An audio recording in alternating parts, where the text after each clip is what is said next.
ట్రంప్తో గొడవ పడ్డాడు, ఇండియాలోకి దూసుకొచ్చాడు. మస్క్తో మామూలుగా ఉండదు మరి. నిత్యం వార్తల్లో నిలిచే టెస్లా సీఈఓ ఎలాన్ మస్క్ ఈసారి ఇండియాలో బిగ్ టాపిక్గా మారాడు. ఎలాన్ మస్క్కి చెందిన స్టార్లింక్ కంపెనీకి భారత్లో మంచి రోజులు వచ్చేశాయి. టెలికాం శాఖ నుంచి శాటిలైట్ ఇంటర్నెట్ సర్వీసుల కోసం లైసెన్స్ లభించింది. దీంతో ఇండియన్ మార్కెట్లో కమర్షియల్ సేవలు ప్రారంభించుకునే అవకాశం స్టార్లింక్కు దక్కింది. ఇటు స్టార్లింక్ త్వరలో ట్రయల్ స్పెక్ట్రమ్ కోసం దరఖాస్తు చేయనుంది. దరఖాస్తు చేసిన 20 రోజుల్లోనే స్పెక్ట్రమ్ దక్కే అవకాశం ఉంది. అయితే కొన్ని రూల్స్ను మస్క్ కంపెనీ పాటించాలి.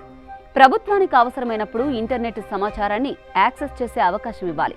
మరోవైపు మస్క్ ఇవ్వబోయే ఇంటర్నెట్ గురించి దేశవ్యాప్తంగా తెగ చర్చ జరుగుతోంది. ముఖ్యంగా ధర ఎంత ఉంటుందనే అంశంపై ప్రజలు ఆరా తీస్తున్నారు.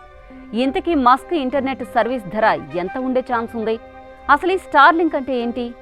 ముందుగా 3,000 రూపాయల నుంచి 7,000 రూపాయల మధ్య నెలసరి ఛార్జీలు ఉండొచ్చని ఊహించారు. కానీ ఇప్పటి వరకు ఉన్న అప్డేట్స్ ప్రకారం స్టార్లింక్ నెలకు కేవలం 850 రూపాయలతోనే అన్లిమిటెడ్ డేటా ప్లాన్ ఇవ్వొచ్చట.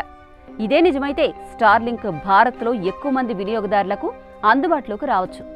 ఇది రెగ్యులర్ బ్రాడ్బ్యాండ్కు గట్టి పోటీగా కూడా మారొచ్చు.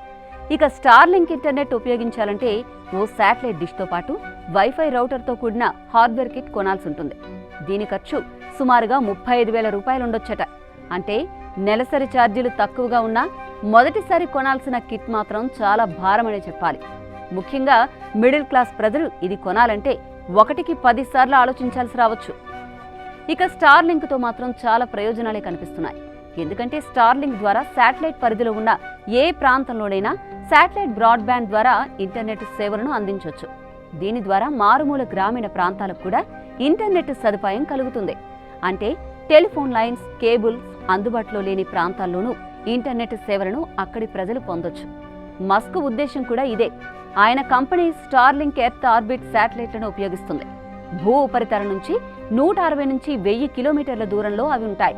ఈ శాటిలైట్ల నుంచి వచ్చే సిగ్నల్స్ను భూమిపై ఉండే రిసీవర్లు గ్రహిస్తాయి.